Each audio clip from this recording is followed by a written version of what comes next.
At 1:47 a.m., a camera goes dark.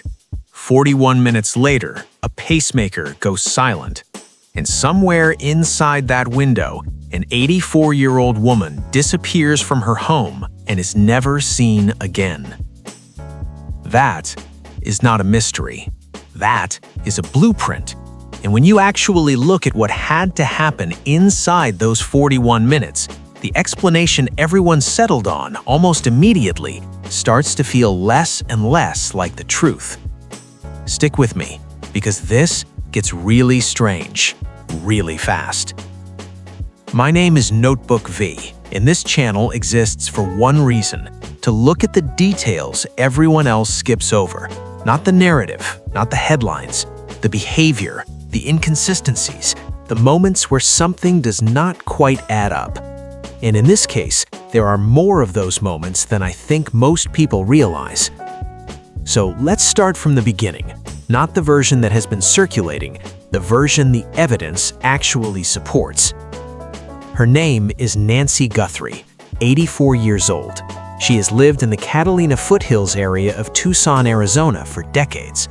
A quiet neighborhood, the kind of place where people know their neighbors, leave their windows open, and feel safe enough to stop thinking about whether the door is locked. Her daughter is Savannah Guthrie, the co-host of NBC's Today Show.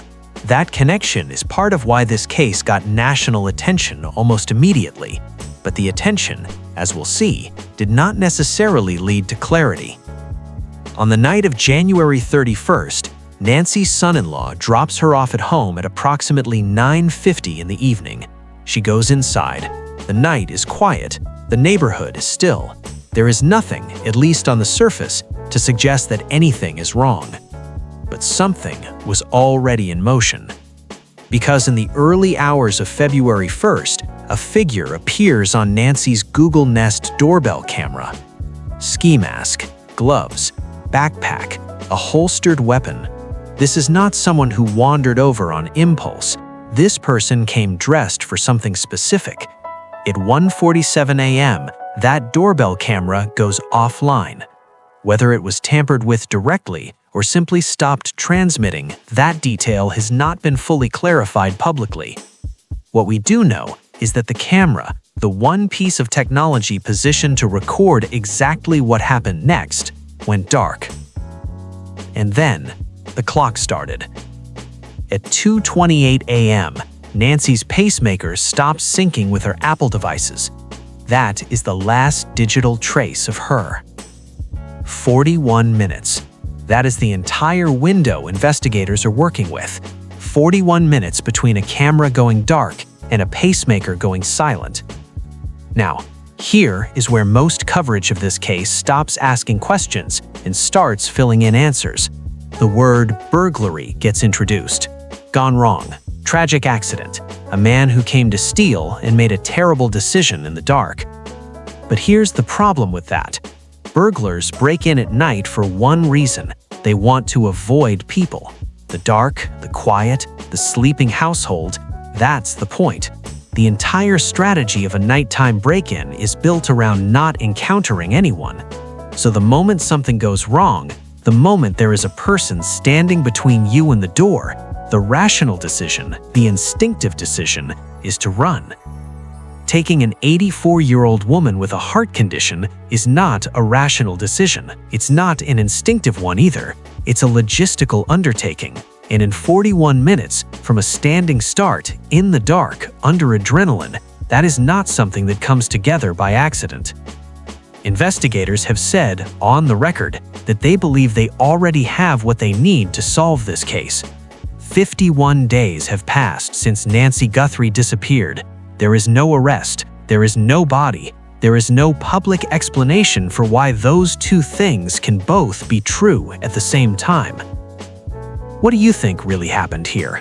Drop it in the comments. I read every single one. Because by the time we get to the end of this video, I think the answer is going to look very different than what most people assumed on day one. The evidence is not pointing where you think it is. In the first place to look, the place where the truth tends to live in cases like this, is the house itself. So that is exactly where we are going next. Let's talk about the blood. Nancy Guthrie's blood, confirmed through DNA forensic testing, was found near the entrance of her home. Not a pool, not a single spot, a trail. And that trail moves. It starts near the entrance and it ends at the driveway, right where the pavement begins. That tells us something very specific. No pooling means she was alive when she left the house. She was still moving. But the trail stopping at the driveway means she did not keep walking. She was placed into a vehicle at that exact point. She did not walk to a car on her own. Someone carried her, or supported her, or physically transported her from inside that home to a vehicle that was already waiting. And then, she was gone. Now, most coverage of this case moved past that detail fairly quickly, but I want you to sit with it for a second, because the blood trail is not just evidence of what happened, it is a map of how it happened. Someone had to move an 84-year-old woman, a woman with a pacemaker and a chronic heart condition, from inside the house, through the entrance, down the front walkway, and into a vehicle, without alerting neighbors, without triggering any additional cameras, without leaving behind anything that would immediately identify them. That is not a chaotic scene.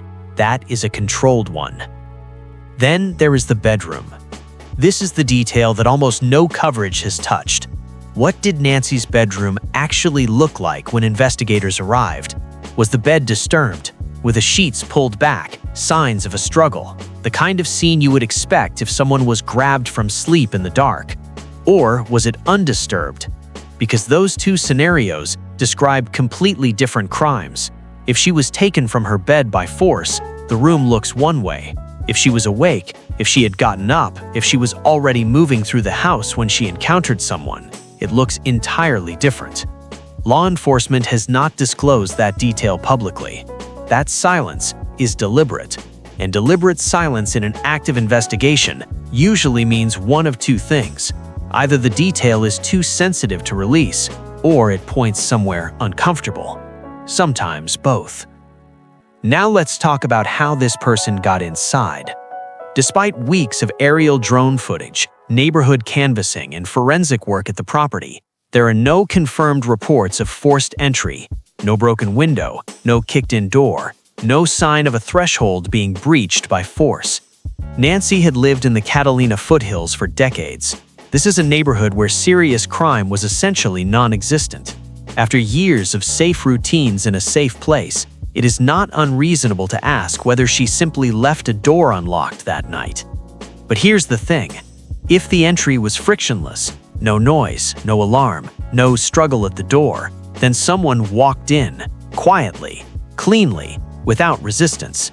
And if someone walked in that easily, there are really only two explanations. Either they got lucky and found an unlocked door by chance, or they already knew the door would be accessible. They had been there before. They had paid attention. They had done the kind of patient, methodical observation that tells you when a woman goes to bed, which door she tends to leave unlocked, and what time the neighborhood goes completely quiet. This is where things start to feel off. Because we are no longer describing a person who saw an opportunity. We are describing a person who created one. And a person who creates an opportunity like this does not do it on instinct. They do it through preparation, through time, through surveillance. Which means, at some point before February 1st, before 1:47 in the morning, before the camera went dark, this person was watching. The FBI recovered additional footage in March 2026 from motion-activated cameras positioned around the pool, the backyard, and the side yard of Nancy's property. And here's what those cameras showed. Nothing. He does not appear in a single one of them. The only camera that captured him was the front doorbell camera, the one he then went directly to and tampered with. Think about what that means. He moved through that property. He was inside it, or close enough to it to carry out everything that followed, and he managed to do all of that without triggering 3 other cameras. Either he was extraordinarily lucky, or he knew exactly where every camera on that property was pointed. And that is the kind of knowledge you don't stumble into. Let's talk about what this person actually knew, not what we can guess, what the evidence suggests. He knew her schedule. He arrived after 1:47 in the morning. That is not a random time. That is a calculated one. Nancy's son-in-law had dropped her off at 9:50 that evening, nearly 4 hours earlier. The house had been quiet for hours. The neighborhood had been still for hours. Whoever arrived at 1:47 a.m. knew that the last person to see Nancy that night was already gone. They knew the gap. They knew the window. They timed their arrival to land inside it. That is not luck. That is knowledge.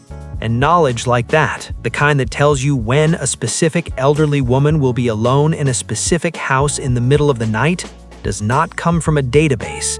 It comes from watching, from learning, from paying close enough attention over enough time that you know the routine better than most people who actually know her. Now, here is where I want to go back to the 41-minute window, because I think it is the single most important detail in this entire case, and I do not think it has been given the weight it deserves.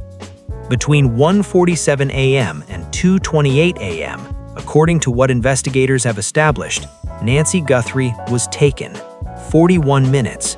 And if you accept the burglary narrative, if you hold on to the idea that this started as a theft and became something else in the moment, then you have to account for everything that had to happen inside that window. A man who came to steal would have had to make a spontaneous decision to kidnap instead, in the dark, under adrenaline, with no plan. He would have had to figure out transportation on the spot. He would have had to coordinate logistics he had never thought through before. He may have had to signal someone outside, and then he would have had to physically move an 84-year-old woman with a heart condition through the house, down the walkway, and into a waiting vehicle, all without making enough noise to wake a neighbor, trigger a camera, or leave behind any evidence of a struggle beyond a blood trail that ends neatly at the driveway. That sequence of events in 41 minutes from a standing start is not something that happens by accident. Operations take planning, and this was an operation. The question is how far in advance that planning started, and that is what brings us to a date that most coverage has either ignored or treated as a footnote. A date that the FBI has been quietly asking about for weeks. A date that the Guthrie family themselves finally acknowledged in a public statement on March 21st. January 11th. 3 weeks before Nancy disappeared, investigators began canvassing her neighborhood with a very specific question. Did you see anything unusual on the night of January 11th? Do you have any camera footage from that date? The FBI was going door to door asking about a single night 3 weeks before the crime. That kind of specificity does not happen without a reason. And then the family's own March statement asked Tucson residents to focus their memories not just around February 1st, but explicitly around the evening of January 11th as well. When the family of a missing person asks the public to focus on a date 3 weeks before the disappearance, that is not a coincidence. That is a signal. Here is what sources told ABC News and Fox News. The suspect may have appeared at Nancy's front door on January 11th, without his backpack this time, possibly without the full kit he would return with on February 1st. Standing there, looking, learning the layout, getting a sense of what he was dealing with before coming back prepared. Google initially indicated that one of the undated images from the Nest camera may have been captured on January 11th. The later sheriff clarified that Google could not definitively confirm the date. But the FBI was asking about it, the family was asking about it, and investigators were treating it as significant regardless of whether the timestamp could be locked down. If that image is from January 11th, if the same figure appeared at that door 3 weeks before he came back with a weapon and a backpack, then this was not a man who made a bad decision in the dark. This was a man who rehearsed. And that changes the entire shape of this crime. Because we are not talking about someone who wandered into the wrong house at the wrong time. We are talking about someone who selected Nancy Guthrie, specifically, deliberately.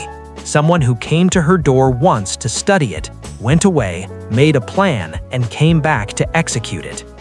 The question that keeps pulling at me, the one I do not think has been answered satisfactorily, is why her? What made Nancy Guthrie the target? What did this person want badly enough to plan it across weeks, to case the property, to learn the schedule, to coordinate a vehicle, to move an elderly woman in the middle of the night? Because that answer is the center of everything, and right now, it's still missing. What happened next only made the picture stranger. Let's talk about the blood trail one more time, because there is a detail inside it that I think most people missed the first time. The trail ends at the driveway. A vehicle was waiting. We established that. But think about what a waiting vehicle actually requires. It requires a driver.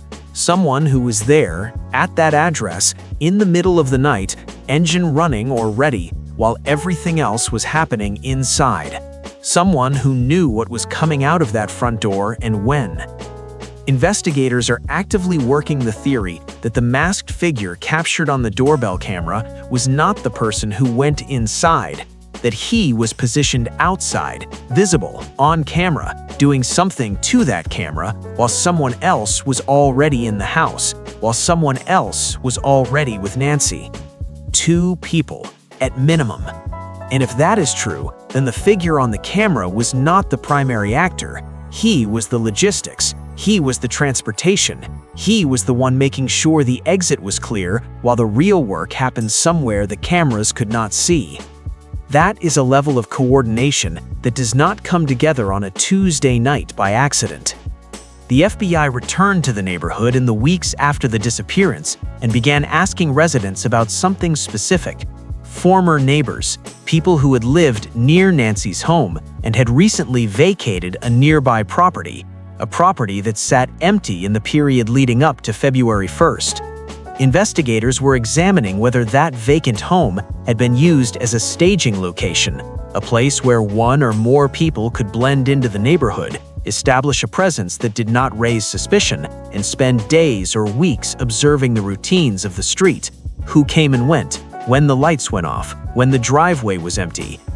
A retired Pima County SWAT commander told Parade magazine that agents were taking this theory seriously. Sheriff Nanos himself acknowledged publicly that it was possible more than one person was involved. He has never ruled it out. So let's hold that picture for a moment. A staging location within walking distance of the house, reconnaissance on January 11th, camera positions memorized, schedule confirmed, a vehicle waiting at the driveway, a blood trail that ends exactly where that vehicle would have been parked. This was not one impulsive person acting alone in the dark. Everything about the physical evidence points toward coordination, toward a group of people, however small, who had a plan and executed it. And there is a detail that supports this more than almost anything else in the public record: the reward.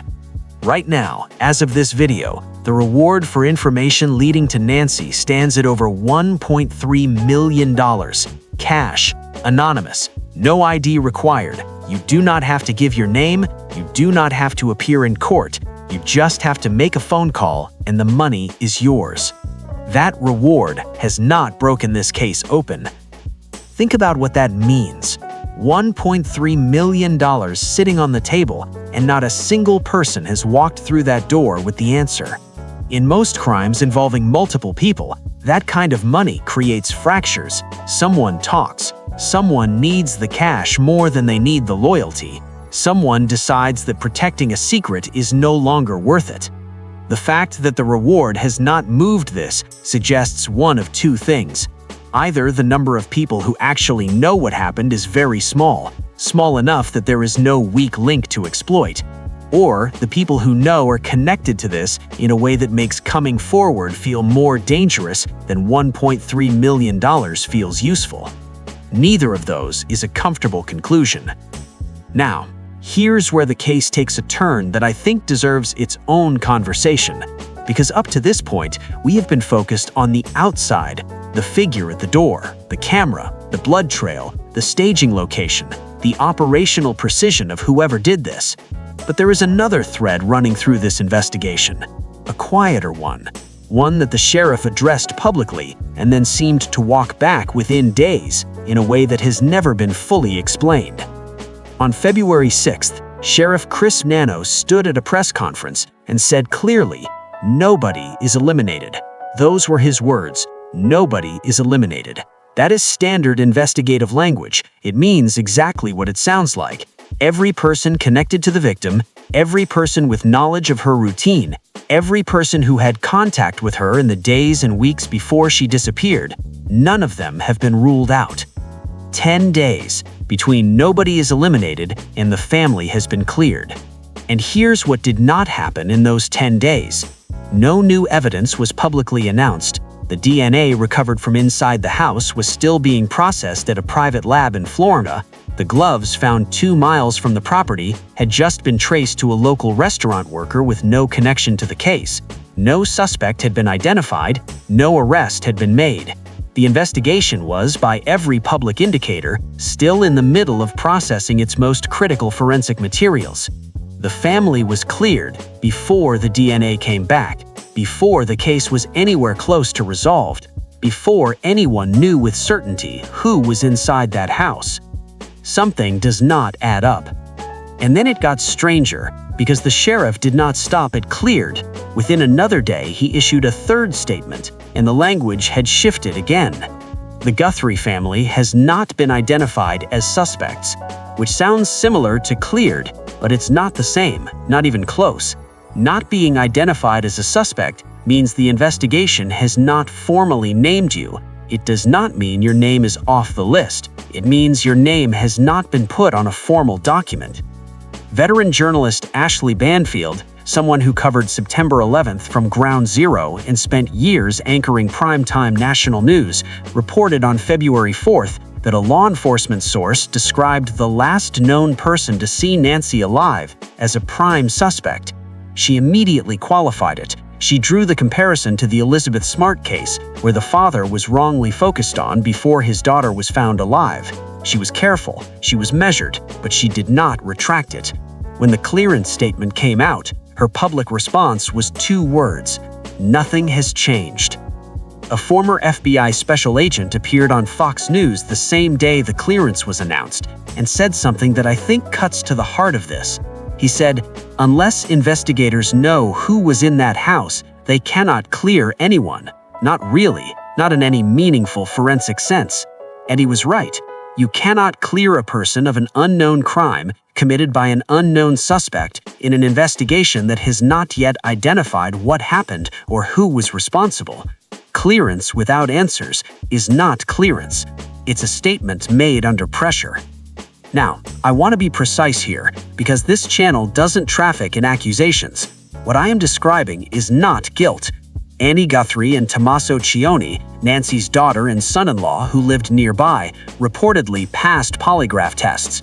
The sheriff has consistently described the family's cooperation as total from day one. Savannah Guthrie has been public, present, and devastated in every appearance she has made since her mother disappeared. But the investigation's behavior tells a story of its own. Law enforcement visited Annie and Tommaso's home multiple times, overnight visits, lights out, photographing the property in the early hours of the morning. The sister-in-law's car was towed and impounded as evidence.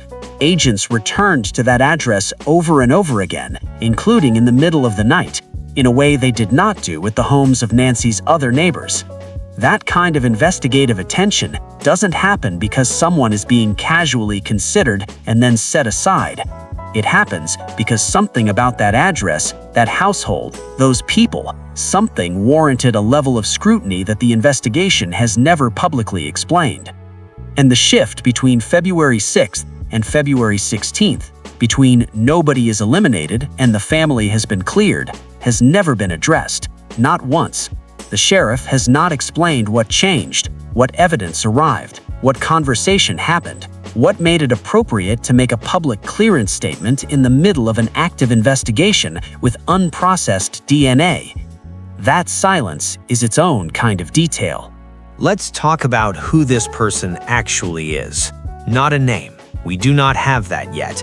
but behavior leaves a signature, and the behavior on display in this case tells you something specific about the kind of mind behind it.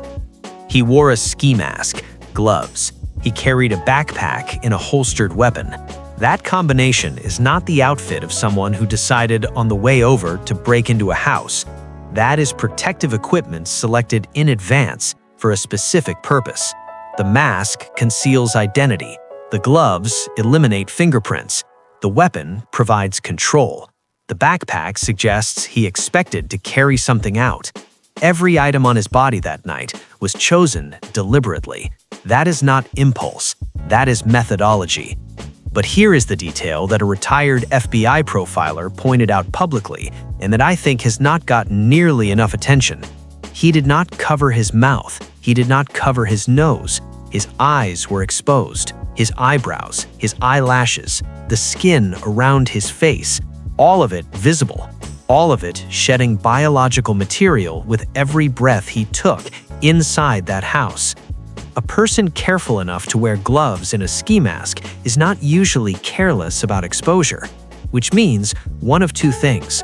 Either he did not know that exposed facial tissue sheds DNA, which would suggest a gap in his preparation, or he knew and decided the mask was enough, which would suggest a different kind of gap. Either way, that oversight may be the thing that undoes him, because that biological material, shed from his eyes, his skin, his breath, could be sitting in a private lab in Florida right now, waiting, attached to nothing yet, but potentially attached to a name the moment the right comparison is made.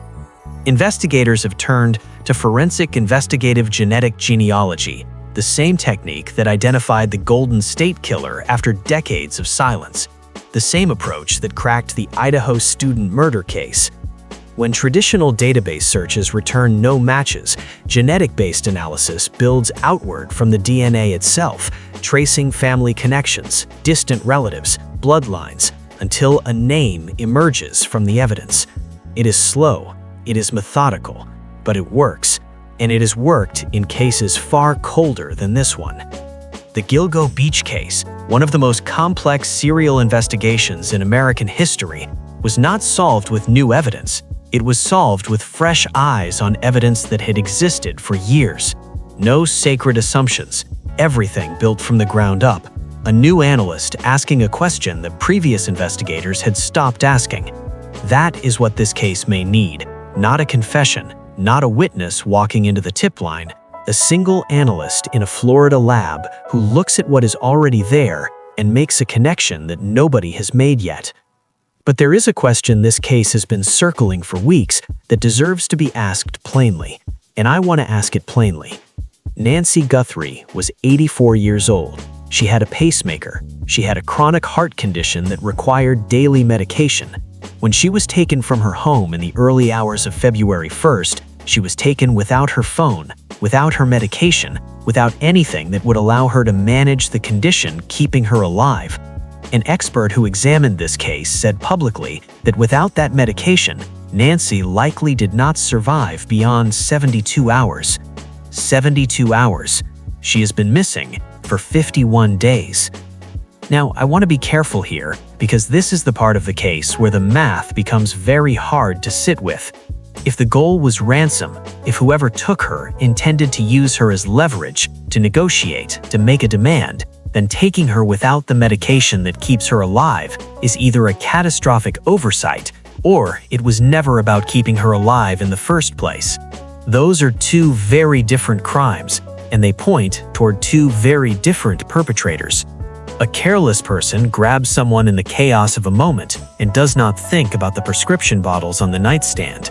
A calculated person knows exactly what they are doing when they leave those bottles behind.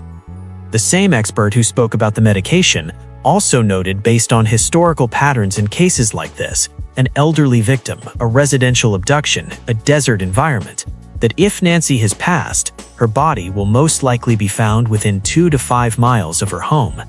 The Sonoran Desert outside Tucson is not forgiving. The ground is hard. Concealment is difficult, not impossible, but difficult, and searches of the surrounding area have not produced answers.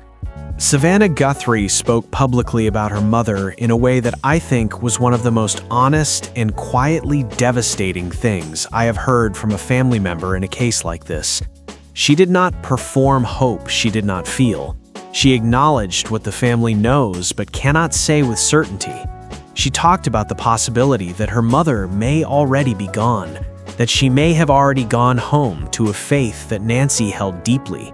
She said it with grace, and with grief, and with a kind of honesty that only comes from someone who has been sitting with the worst possibilities for weeks and decided that pretending otherwise serves no one. And then she said, "But we need to know where she is." That sentence carries everything. Not bring her home, not find her alive. We need to know where she is. Because even in the worst outcome, especially in the worst outcome, a family deserves to stop searching and start grieving. And right now, the Guthrie family cannot do either. There is one more layer to this investigation that I think adds a texture most coverage has not fully addressed, and it is this. The investigation itself is under strain.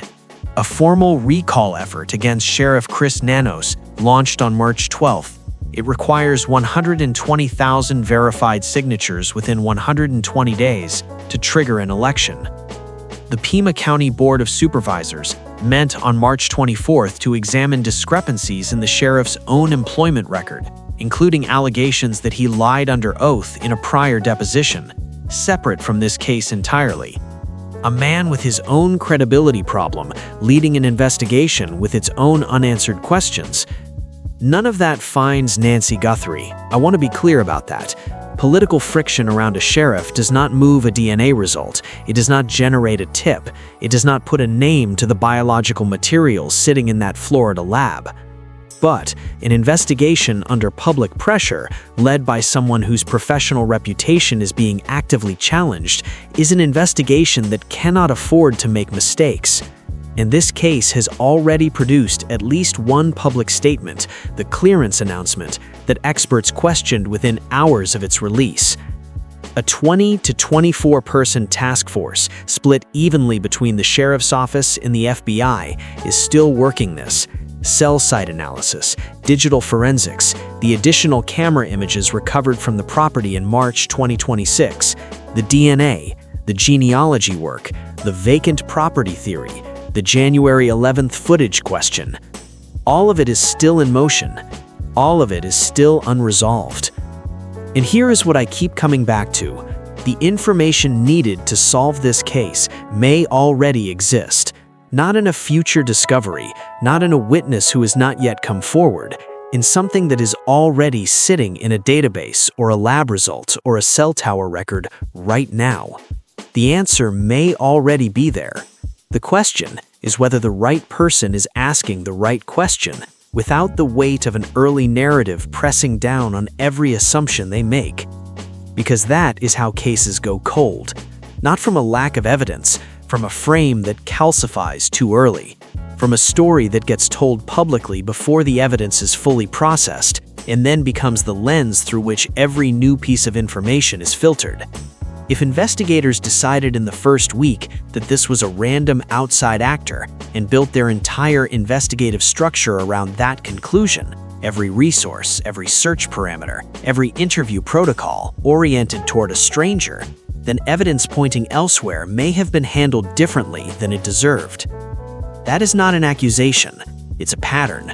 It is the thing that former investigators and profilers point to again and again when they talk about cases that should have been solved and were not.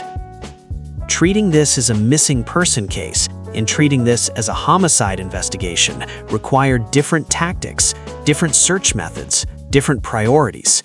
If the task force is genuinely working both tracks simultaneously, holding the possibility of both outcomes at once without collapsing into one frame, that is the right approach. That is what the evidence actually demands right now.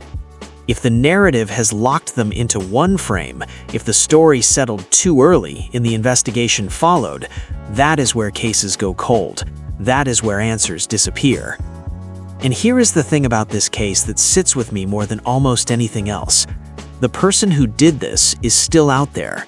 51 days in, $1,300,000 on the table, and they have not been named. They have not been arrested, as far as the public record shows.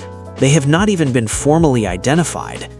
That level of confidence, the kind that lets you take a person from her home, execute a plan across several weeks, and then simply disappear back into ordinary life, that doesn't come from luck. It comes from either believing you are invisible or knowing something about this investigation that the public does not. I don't know which one that is, and honestly, I'm not sure which one is more unsettling. What I do know is this. The Guthrie family statement on March 21st asked something very simple from the Tucson community.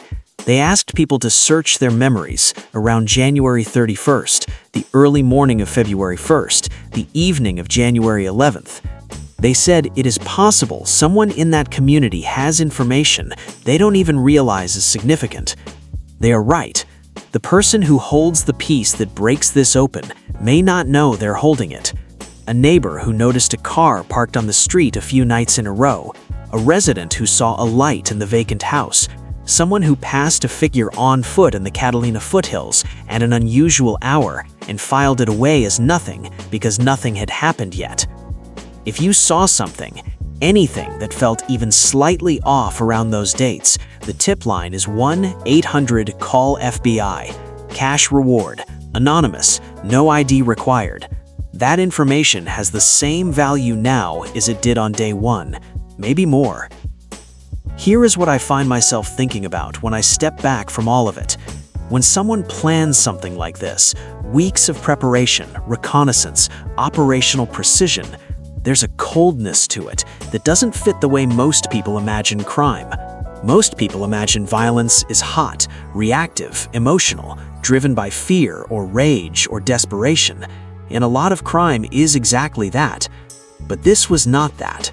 This was the opposite of that.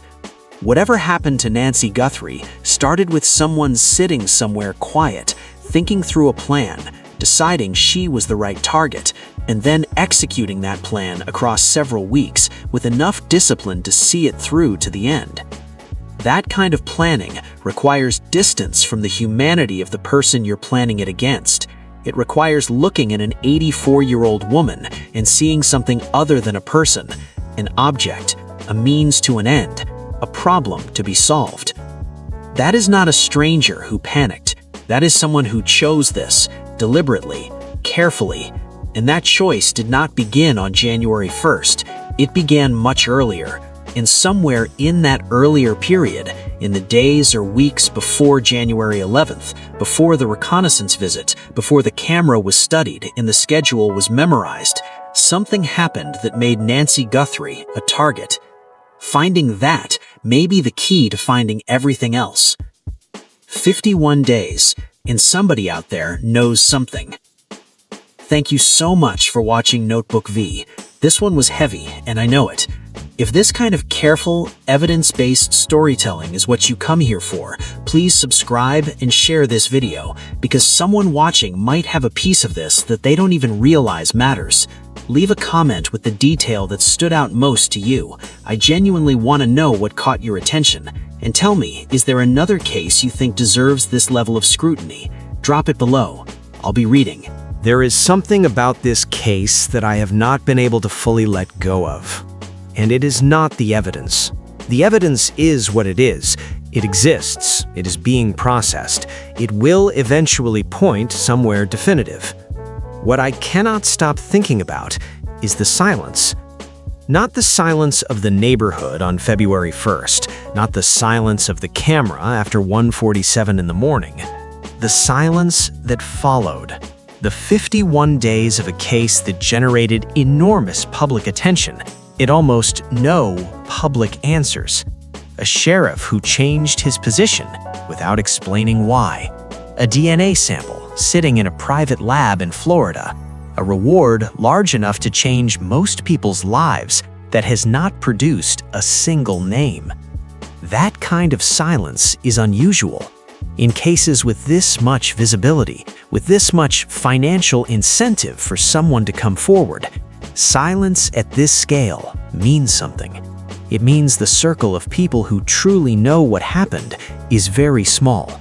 Small enough that there is no one on the outside looking in, no loose connection, no casual acquaintance who was told too much, no one who overheard something and thought nothing of it until the reward numbers started climbing. Whoever did this kept it contained.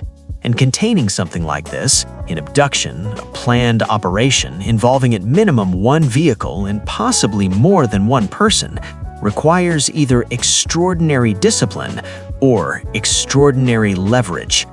People stay quiet when they are afraid, or when they believe they will not be caught, or when what they know implicates someone they cannot bring themselves to name. Any one of those possibilities changes how you look at who is out there right now, living an ordinary life with extraordinary knowledge of what happened to an 84-year-old woman in the Catalina foothills. There is also something worth sitting with about the specific nature of this crime. The selection of Nancy Guthrie as a target, the weeks of preparation, the precision. All of it communicates a kind of certainty, a belief that this would work, that the plan was sound, that the execution would hold. That level of certainty usually comes from one of two places. Either the person has done something like this before, or they had access to information that made them unusually confident about the outcome. Confidence that the house would be accessible, confidence that she would be alone, confidence that the window would hold. Confidence like that is earned, and it is earned through proximity. I am not saying the answer lives close to home. I am saying the evidence keeps circling back to the same question. How did this person know so much? And the most uncomfortable answers to that question are the ones that have not been ruled out publicly. Not really, not in any forensic sense. The tip line is 1-800-CALL-FBI. Cash, anonymous, no ID required. The Guthrie family asked one thing: if you remember something from January 11th, from January 31st, from the early morning of February 1st, something that felt slightly off, slightly out of place, something you dismissed because nothing had happened yet, please make that call. That memory may be worth more than you know. 51 days. One family waiting for an answer that should already exist somewhere, and a case that is not unsolvable, only unsolved. There is a difference, and that difference is still worth fighting for.